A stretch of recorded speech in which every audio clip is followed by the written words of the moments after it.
All right, so we're in chapter 5, talking about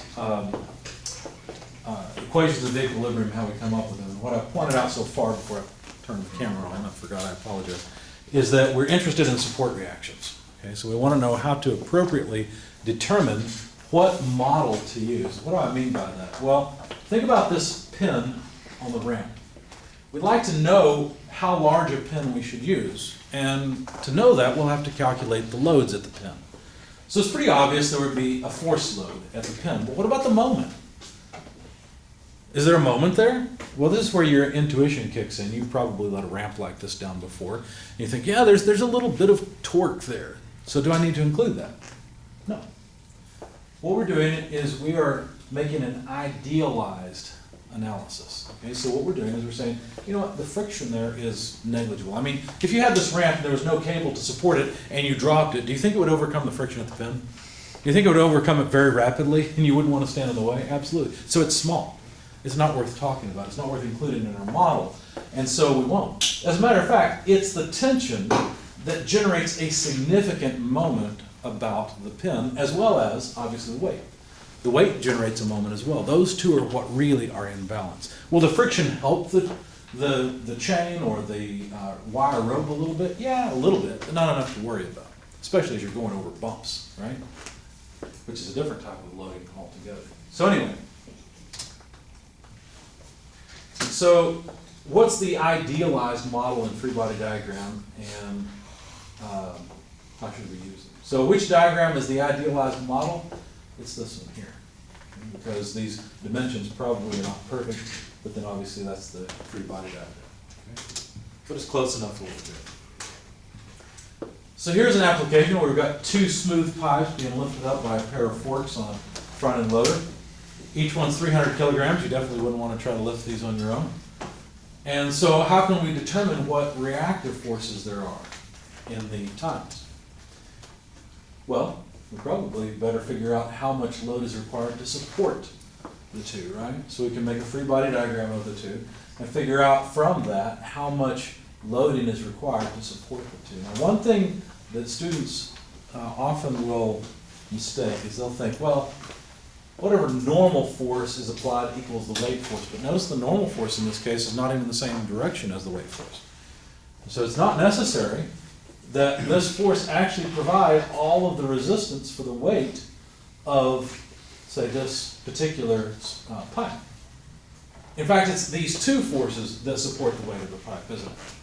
Now, what else does your intuition say should be here that's missing? Well, mine said friction. But this is an idealized model. If there's friction here, could there also be friction here? Sure. Could there also be friction at that interface? Yes. Do you think the friction is large or small? Think about it this way. If we set this book on a surface, there's no friction. Well, technically there is some friction right now because that's what's keeping it from sliding down. This is an angled support, right?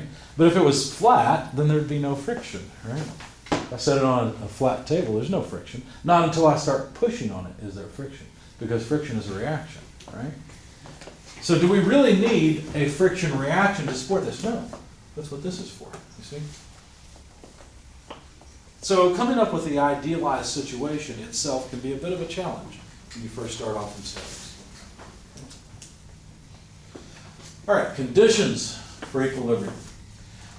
So the forces on a body have to be all balanced for the body to be in equilibrium. If they're not balanced, we're in the wrong class. You need to be in 213 with me and study dynamics if the forces are imbalanced to see how the body accelerates. When we talk about forces on a particle, the particle has no size. And so all of the forces act through the center of the particle. They all act at the same point. However, when we're talking about a body that has some size, then the forces can act at different points and cause moments. And maybe there's even an applied moment. When we're talking about a particle, we never consider a moment on a particle. But when it's a body that has some size, then we have to consider moments and the moment of forces. Okay? So we end up with several different equations. And, often in these chapters, there's basically one item that is the point of the chapter. And the point of this chapter is sum of forces equals 0 and sum of moments equals 0. So no linear acceleration. I don't like that they say no translation. That's not really true. A body can be translated, in other words, moving with respect to some reference frame at a constant rate and still be in static equilibrium. Okay? And not necessarily no rotation, but no angular acceleration is what's really meant here. Okay? Let's be a little more precise than this. So sum of forces equals 0 and sum of moments equals 0 are the equations that we will use to analyze bodies of size. How many of them are there? 2? Wait a second, these are vector equations, right? And by the way, these slides are up on Brightspace. You can download them if you like. No. In the sum of force, there are actually 3 equations of equilibrium, and in the sum of moments, there are 3 as well. We'll see that in a minute. But often we'll analyze a system that is a 2-dimensional system instead of a 3-dimensional. So you see our idealized model. We'll always make a free-body diagram to indicate what forces are significant that we're going to include in our analysis, and then apply the equations of equilibrium to the free body that we've made. Okay?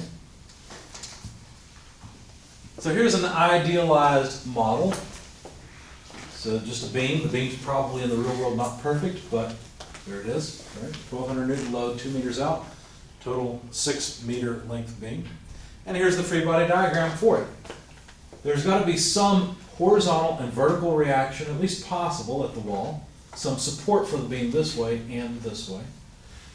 The externally applied load, 1,200 newtons, that's pretty obvious, but we've also got the weight of the beam to consider.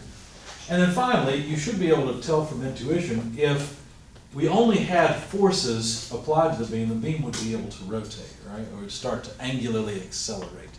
And so there must be some moment here as well to prevent the beam from rotating. Okay?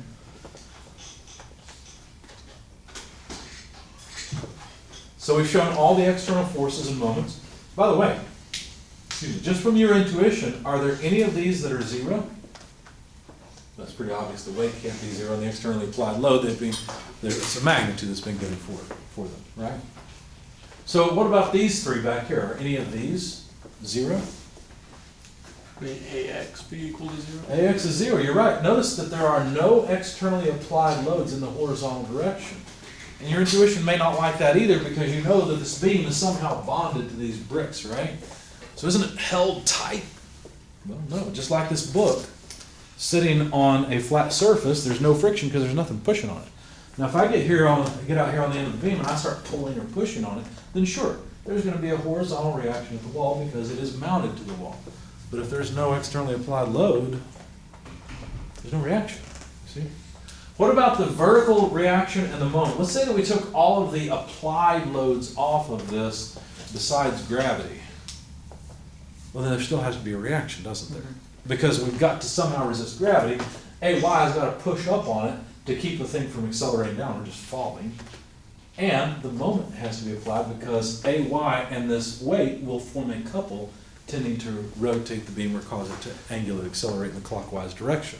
So the moment has to act in the counterclockwise direction to counter that effort. You see?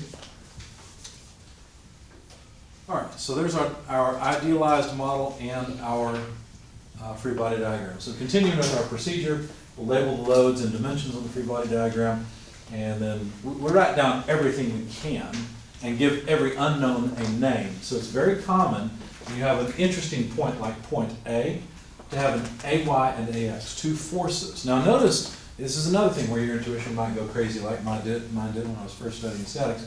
Where is A? Is it at the top, the bottom, in the middle? Doesn't it make a difference? No, it doesn't make any difference. And I'll show you a real example here in a minute. Like I said, the one I dealt with between this class and last. Well, I'll tell you more about that later. Anyway, so the point is, most of the time we'll put this point A at the center of the beam in the vertical direction. Okay? How are we doing on time? 2:16. Why don't we go ahead and take a break? And then when you come back at 2:21, we'll pick it up from there, okay? Yes, sir.